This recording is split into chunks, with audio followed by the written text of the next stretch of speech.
আজকের থেকে আপনারা করাইলে এই লোকেশনে ফ্রি ওয়াইফাই পাবেন। আপনারা সবাই যাদের আপনাদের স্মার্ট ডিভাইস আছে আপনারা এবং আপনাদের যারা ছেলেমেয়েরা আছে যারা স্পেসিফিকলি এই ওয়াইফাই ইউজ করতে চায় বা ডেটা ইউজ করে সবাই আজকের থেকে ফ্রি ওয়াইফাই পাবেন এই জোন থেকে।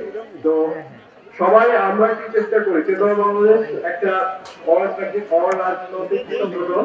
আমরা অনেক বছর ধরে কাজ করে আসছি বাংলাদেশের জন্য এবং শুধু এই 17 বছরে না, আমরা করোনার সময় আমরা শুরু করেছি, অনেক কাজ করেছি বাংলাদেশের জন্য। বিভিন্ন এলাকায় আমরা কাজ করেছি।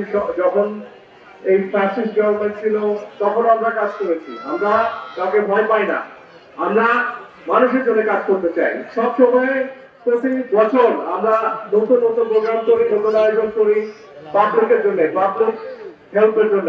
আমরা কিন্তু এখানে ঢাকা 17 আসনে